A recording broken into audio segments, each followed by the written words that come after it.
when he first went over the border, though I didn't fight him, I went over before that, and they were the French militia or French army, the sort of business. They had their wives and families and everything there, and that's how it was. But we weren't trained. We never knew what a slit trench was or anything like that. And when we went to the Mercer Mature in the desert, we were the same there. It was, all we did was learn how to use a rifle or machine gun, Bren gun, and that was it. And dig a slit trench. Even then, we didn't have shovels there. When we went to Mercer Mature, that was a place where the British had used for going for holidays, for swimming and things like that. And we went there, and then actually I was never in Mercer Mature.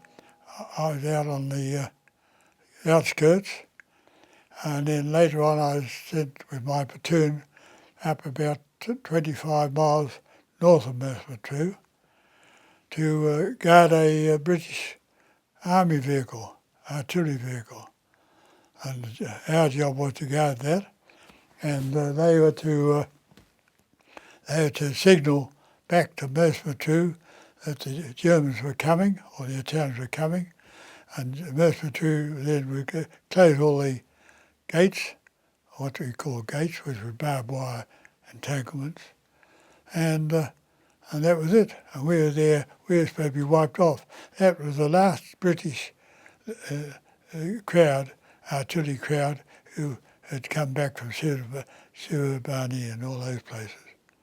And we were to guard them, and they knew that we found out through them that once we were there and the enemy came, we would never get back into Mercer Mature. We'd be locked out. So that was our job.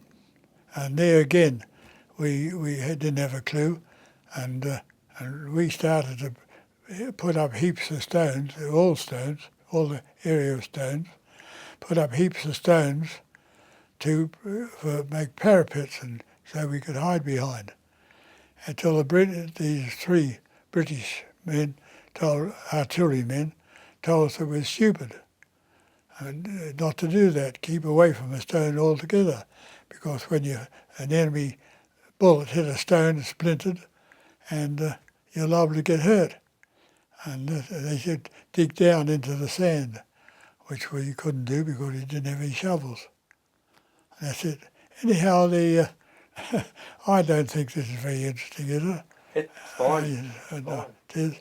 Anyhow, we were Mercer Mature for a short time, and I say we never had much to do with Mercer Mature.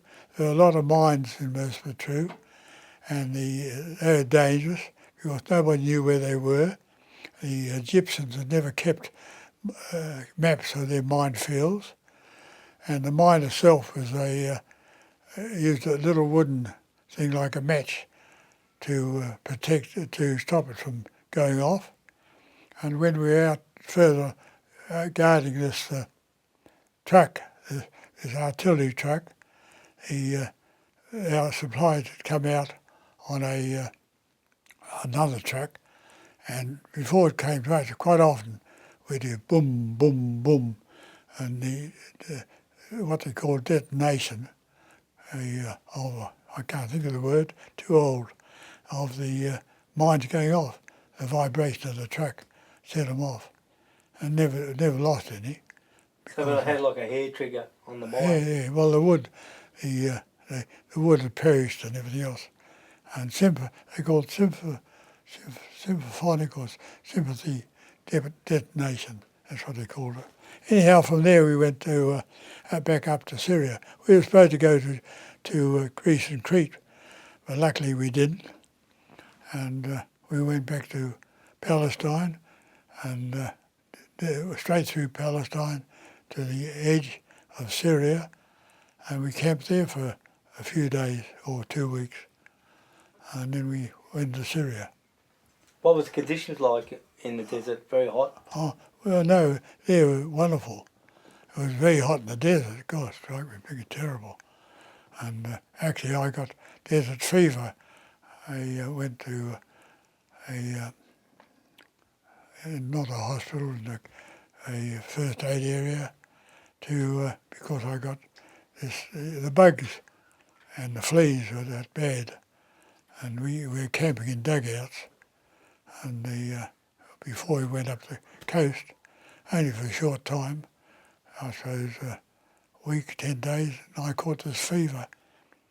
And but then we moved up the coast, and it was quite good alongside the sea, and that's how it was.